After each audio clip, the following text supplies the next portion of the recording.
In 2 minutes. Sir, just we'll start in 2 minutes, sir. Okay, sir. Okay, okay. Okay.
So, very good afternoon to everyone. So, I welcome you all to the Pharma Anveshan 2024 program, which is being conducted as a part of National Pharmacy Education Day 2024, which is done on the occasion of the birth anniversary of Professor Mahadev Lal Shroff, who is considered as the father of Indian pharmacy. So, with this brief note, I welcome our beloved principal, sir, Dr. S. Vidyadhara Garu, and our today's chief guest, Gandasala Bhaskar Garu, who is the co-founder of SHRD and corporate HR lead of Aurobindo Pharma Limited, Hyderabad. So with this brief note, I request our principal, sir, to speak few words on this occasion. Very good afternoon to all.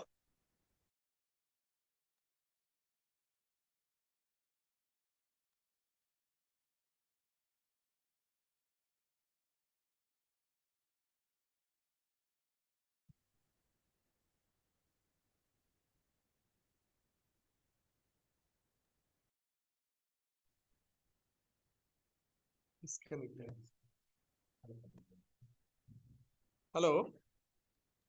Yes, sir, you are audible. Sorry for the interruption. Very good afternoon. On behalf of Chebrol Hanma Institute of Pharmaceutical Sciences, I cordially invite Dr. Gandasala Bhaskar Garu to be the chief guest of today's Pharma Anveshan, which is being conducted on the occasion of our father of pharmacy, Dr. M.L. Skaraf Garu, whose birthday is on 6th March 1902. He has contributed a lot to the pharmacy education in India. He was the first person to establish official B.Pharmacy course in India at Benares Hindu University during the year 1939. Since then, there are drastic changes that have come across in the pharmacy education in India, and to meet the global standards of our pharmacy education, our Pharmacy Council of India is taking several reforms to uplift our pharmacy profession. As part of that, now our Honorable Prime Minister has taken a very prestigious project called National Education Policy, which is adopted and approved by Government of India during the year 2020. So, as per National Education Policy, all the courses that are being conducted in India are to be upgraded as per NEP. So, in this regard, the Pharmacy Council of India has proposed by name Pharma Anveshan with a title Leveraging Synergism, Industry Academia Partnership for Implementation of National Education Policy 2020. So with this offer that is released by Pharmacy Council of India. All the pharmacy institutions run under Pharmacy Council of India are conducting several activities to take the inputs from various pharma experts. So, based upon the expert inputs, the Pharmacy Council of India in future is going to revamp our syllabus and to keep the syllabus at par with national education policy. As a part of that, today we are honored and highly elated to have a highly resourceful personality, that is Dr. Gansal Bhaskarrao Garu from Aurobindo Pharma, who is a highly learned personality. So from him, we are going to get the useful inputs regarding the upgradation of our pharmacy education in our country, as well as which can meet the global standards. So with this brief introduction, I once again thank Dr. Bhaskarrao Garu for immediately accepting our invitation, for being a part of our program during this auspicious occasion. I once again greet and best wishes to all the pharma fraternity a happy pharmacy education day. Thank you. Welcome you, Bhaskarrao Garu. Thank you, sir. The admiration is mutual. Thank you. Thank you, sir. Thank you so much. So before moving on, let me introduce you our chief guest today, Dr. Bhaskar Garu. So Dr. Bhaskar Garu has nearly a decade of association with many corporates, so which includes an active and key role participation in various programs like designing and implementation of strategies, as well as solutions for talent acquisition and management, organization development, learning interventions, training methodologies, and change management initiatives. So Sir has some key achievements. Sir has achieved some key notes like handling of end-to-end employee lifecycle management and established and streamlined of L&D departments of 3 KPOs in US healthcare space. Apart from this, SAR has also nominated as advisory member to design occasional training programs for Nizam College through APSHE. And SAR has also actualized ROI on training interventions by aligning training outcomes to client expectations at World Infotech and GISsystems.org, which is through India. And Sir has also delivered many workflow transformation programs in manufacturing through various companies like United Spirits Limited, PEBS Pennar, Rockwool, Pennar, and JK Pennar. As well as he also worked for some pharmaceutical companies like Suven and MSN, and various IT sectors like Inrhythm and Accenture, and healthcare sectors like Apollo and Yashoda, and other industries like MarTV, ICSI, ATD, CITD, NIMSME, NSD, and State Economics and Statistics Department. So he has worked as a freelance trainer for all these things. So with this brief introductory note, Sir Bhaskar sir, I welcome you for this session, sir. Over to you, Bhaskar sir. Thank you, Doctor. And tremendous gratitude to Principal Sir Vidyadhar Garu. Am I audible? All the students, can I get a hand raise if you can hear me? Great. Yes, sir. Yes, sir. Great. Now, the admiration and the gratitude is absolutely mutual. Every time I get an invite to interact with your students, that is something which I can't deny. Great. Let's go ahead with our session. Now, in case I want to interact with your students, I know you can hear me, but what if I have to hear you? How can that happen? Say, I want to hear views of your students. How can that happen? Will they be able to speak and I can hear? Is that an option? Yes, sir. You can. You can. Great. Now, how many of you still remember my face? How many of you still remember me? Good. Which means I've tormented you enough. Good. So what we will do quickly today is the topic that has been given to me is on the NEP part and how industry can synergize and make sure the implementation is smooth. There are certain very interesting points that we would be discussing, and we would be culminating it with an actionable point for all the three stakeholders that are present today. A, you as a student. B, the faculty and the educational administration that are also part of the seminar. And C, the most important component is what I or we as an industry represent. So we might take 20 minutes to 25 minutes from here on, unless there are any other questions. I hope you guys are okay for another 20-25 minutes. If yes, another raise of hands. Not okay for 25 minutes? So you want it to be an hour of 1 hour session? No, 25 is okay? Good. So let me share my screen while I switch off the video.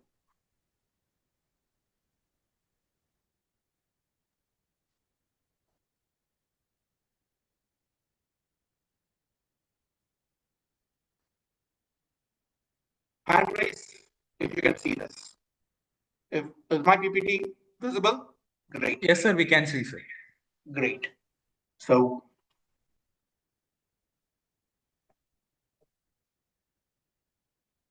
as you can see, the first disclaimer is all the views and opinions that I'm going to express in the next few minutes are going to be purely personal.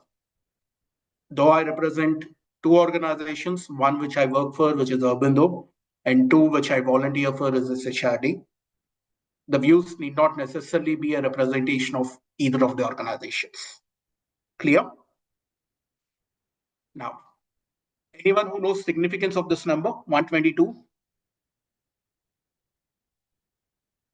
You can either type, you can either come near the microphone and tell me.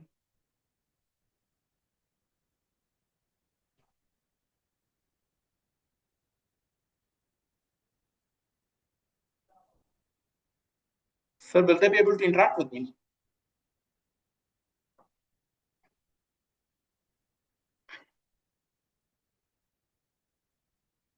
Dr. Rao? Sir, just a second, sir. We are giving access to them. Beautiful.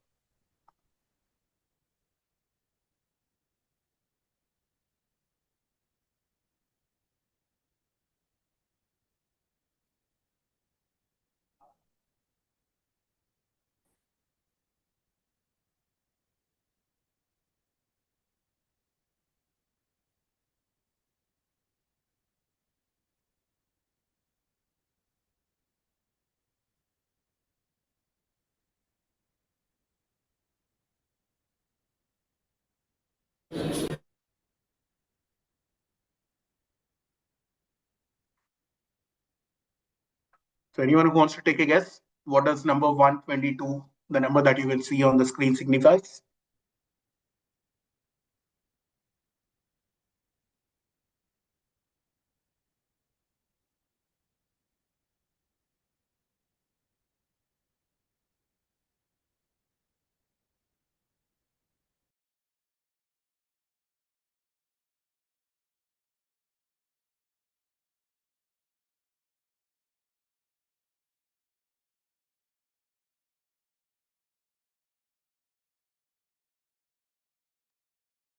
Fine, no worries, no worries. I'll go ahead with the presentation. We'll take care of the interaction later. Is that okay? Yes, sir. Great. So the number 122, if any one of you have guessed, this is the 122nd birth anniversary of the great person whom your principal sir was mentioning about, Professor Mahadev Lal Shroff. And that is the reason we are having this conversation today. So a very happy birthday to the gentleman. Now, the slide you're seeing are the salient features of National Education Policy 2020. Though this is a humongous document, what we could do was probably bring few snippets for us to understand what this National Education Policy is all about. Then we can understand how pharmacy education can be aligned or get impacted by it and what we can do. Some of this or majority of them may or may not be relevant to you right now because you're in the final levels of graduation while this is there for the time to come in the near future. Now, most important thing for us to understand is this structure. From the traditional circle, we would be moving to a 4-year education circle in graduation, which means the focus would be shifting from the traditional 16-year cycle to a further breakdown and how the multiple entry and exit can happen, which is what we'll be going through or understanding in the next few slides. So this PPT I'll be sharing with you, so you can go through at your leisure. Now, we all understand pharmacy profession has multiple vocations available for us. You can either get into the practice setting or the other setting or the industry setting. But for today's discussion, I limit it to my area of expertise, which is industry setting. So whatever I'm going to discuss today would be focused on this particular segment, not the other two.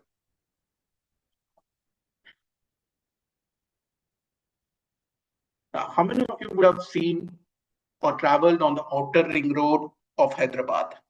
Just raise your hands. You can raise your hands. Outer ring road, Nehru outer ring road, Hyderabad lo travel చేసిన వాళ్ళు ఎవరైనా ఉన్నారా? 1, 2, good, good, good. Do you know what is the beauty of this outer ring road? You have multiple entry and exit points. And that's precisely what is going to happen with your NEP. So once NEP gets rolled out, you can exit in the first year, you'll be entitled to get a certificate in pharmacy. You exit in the second year, you'll be getting a diploma in pharmacy. You'll be exiting in the third year, you'll be getting an advanced diploma in pharmacy education. And if you exit in the fourth year, that's where you'll be getting your degree program. Now, why for an industry this is very critical is earlier companies used to come to your campus, say you have 100 B pharmacy students, I require 60 B pharmacy students, I would hire from you for my organization. But the scenario is going to change down the line where I'll be specifically be recruiting for what I need. Say in a quality control where I don't need a B pharmacy graduate, I'll take a second year guy who's an advanced diploma guy or a diploma guy. For raw material analysis or for the material or for your vessel cleaning, I don't even need an advanced diploma. I might go for a certificate graduation guy. So what will change in future is the way industry hires. They will be hiring for their need. They will be taking what they need, not what is being served. So from being a buffet lunch, it will become an a la carte. Now, the second covenant of change that is going to happen in NEP is a multidisciplinary approach. Now, pharmacy per se has always been a multidisciplinary approach. You bring in your regulatory aspect, you bring in your analysis aspect, you bring in your formulation aspect. All those multidisciplinary things have always been happening. But what's going to change is the scope and the magnitude of the multidisciplinary things that will come into place. You will be surprised if tomorrow artificial intelligence, machine learning, mechatronics, data science, these things come into picture for a pharmaceutical education. In fact, we have recently hired a computational chemist who's actually simulating how different molecules react and work with each other in a virtual mode, eliminating the need to do physical analysis, physical testing, and running those experiments. So it saves us time, it saves us resources, both chemical and man, and it is yielding us better results. So going forward, the focus would be on how I can get different skills in one platter. So it's no longer going to be a pure kind of a thing. It's going to be how you can focus on very different skills, how you can become expert in multidiscipline so that you offer yourself to the industry as a wholesome package. Any questions, anyone?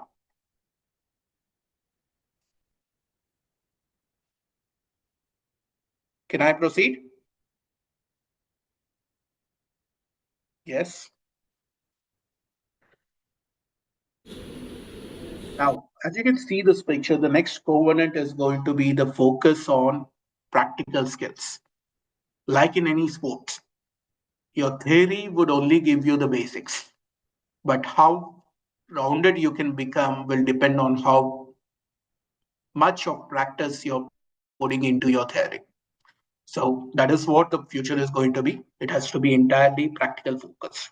Spend more time doing what needs to be done, what needs to be learned, rather than more times on book. And the other covenant that would be getting changed is from running a marathon to running a hurdle race. We all have been traditionally used to being okay, not study for 5 months, 3 weeks. And then when the semester exam comes, lost 1 week, చదువుకోండి రాత్రి మొత్తం కూర్చుని let's prepare for it. That would be done away with. So 6 years, 6 months, 1 year would get changed to continuous on the job learning. Periodic test, periodic interval assessments, but continuous assessments would be the way how many people focus. Then the third part or other covenant change is how strong an institution can connect with the industry. And the benefit that this will give to the industry is what I call a workforce that is ready to hit the ground running.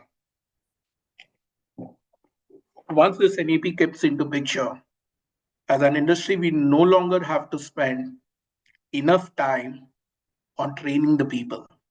Rather, we would be getting the people who are industry ready from the day one that they join us. Of course, there is a lot of investment that we need to do as an organization into the academia and vice versa. But ultimate goal would be where you have a manpower that's ready to hit, ready to take off from the day they join the organization. Now, what do you think would be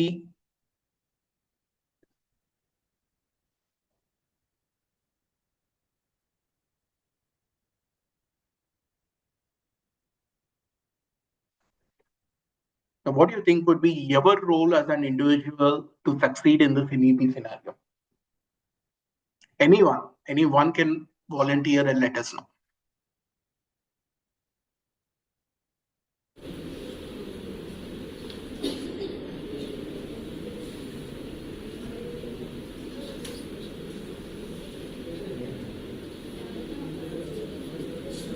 ఎంతమంది Boost కొడుతుంది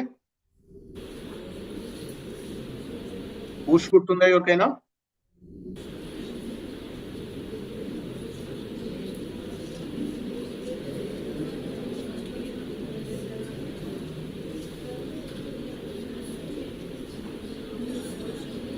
So as students, your responsibility would be to shift your focus from obtaining a degree to acquiring a skill.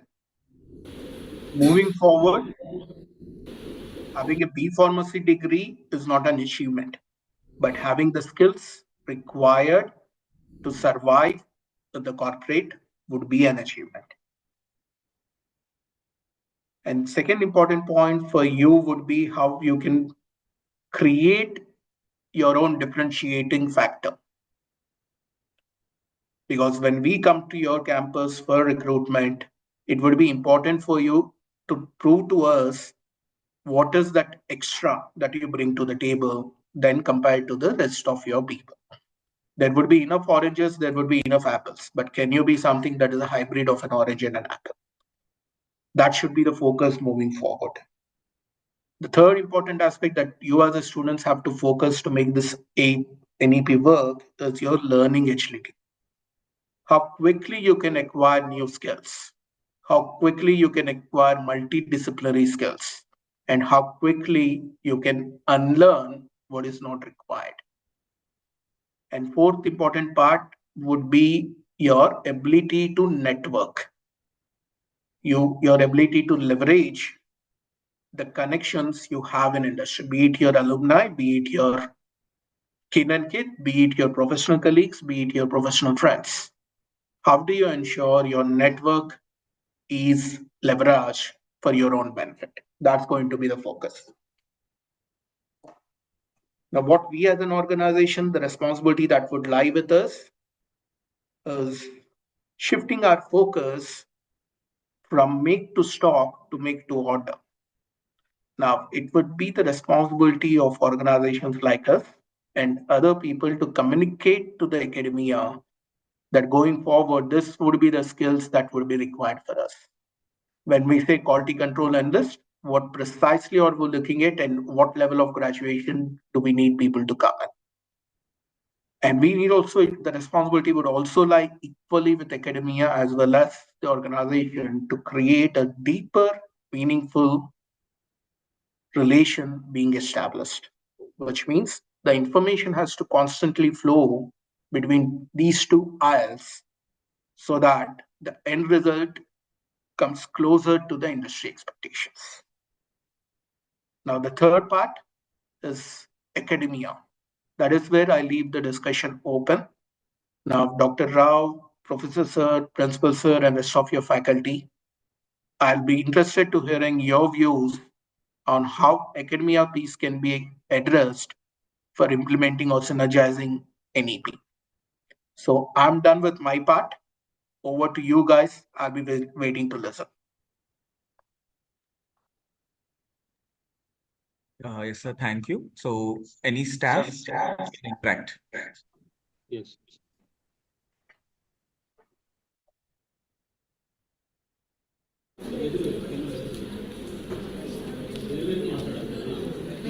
Hi, sir.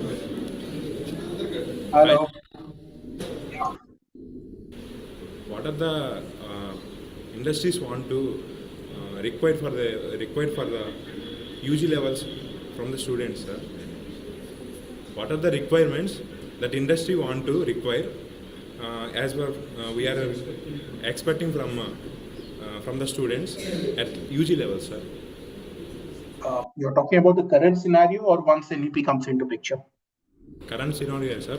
Requirements. Current scenario, as I've told you, sir, the focus is still remains same. As much as your theory is concerned, I know that coming from chips, your basics are always good because you have an excellent faculty. You have a principal who himself has been a role model for many industry people, and he has been a guide par excellence. So I know your technical capabilities are always there, is there for proven. But what you bring to the table is beyond your technical capabilities. As I told you, what is your soft skills? What are your ability to communicate with impact, your ability to collaborate with other people, your ability to bounce back from a scenario? If you can recollect our earlier session of BWST, build, optimize, overcome, strive, and thrive, or start and thrive. So these five aspects would be what we would be expecting from you. Your ability to take lead, your ability to take initiative, your ability to bounce back when required, your ability to strive and thrive when required. And of course, as any organization needs, result oriented or focus on what you want to deliver. And you keep learning. So learning agility coupled with this BOOST is what we would be expecting from you. I hope I've answered your query.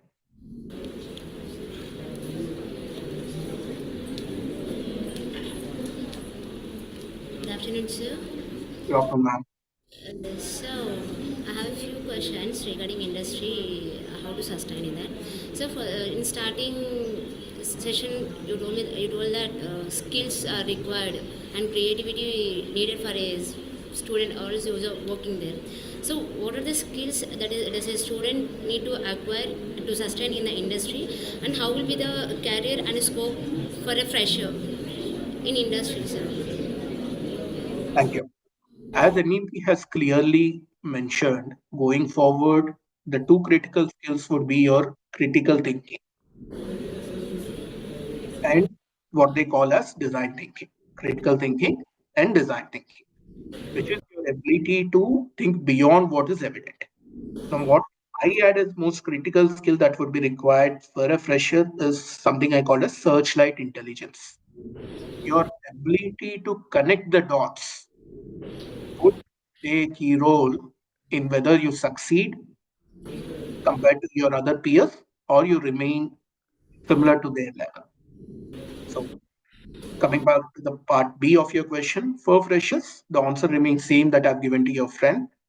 Those are the skills that we would be requiring for the freshers. And there is always a great opportunity for freshers and young talent to come into the organization because you bring creative energy to the table. You bring boundless energy to the table. The expertise of experienced, seasoned folks will always be there to guide you, but it could be your energy that the organization would be backing on. So for freshers, there is always a scope. The only thing is where you want to go, how much you want to learn, how much you want to take. Thank The you, sir. ball would be in your court. Thank you, sir. Thank you, ma'am.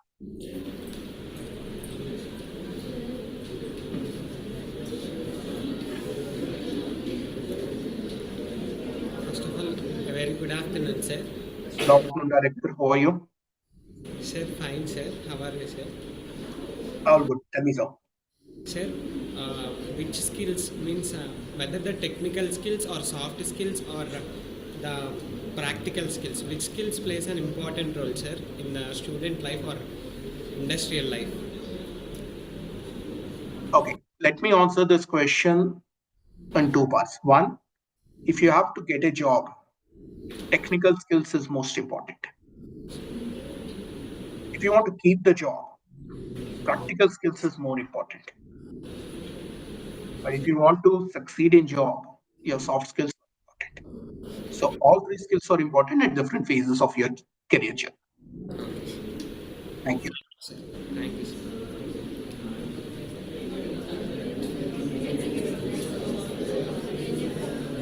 I want to hear from some of the faculty members. Is there anything you're expecting from the industry to make sure the implementation of NEP happens smoothly?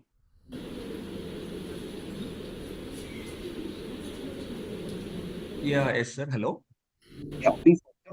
Yes, sir. As a faculty, we expect that whether industry could collaborate with the institute and can host any of the add-on course. That means whether it could be helpful for the students at the entry level. Absolutely. As I was mentioning during my presentation, the responsibility or the onus now is on industry because all said and done, it's the industry that's going to benefit out of this collaboration. Your journey or your relation with students would end in 3 or 4 years, but that's where our journey with your students would start. And it might last for another 30, 35 years that they're going to spend with us. May not be with my organization, maybe with different organization, but the fact that industry is going to benefit from their skills for another 35 years. So going forward, it would be the responsibility of the industry to do the outreach, to reach out to you guys, and you say add-on courses, you say value add, you name it, and it would be the responsibility of the industry to come closer to you and bridge that gap, which is something that we are also actively working on. Okay, thank you. So any other faculty you want to respond, please respond.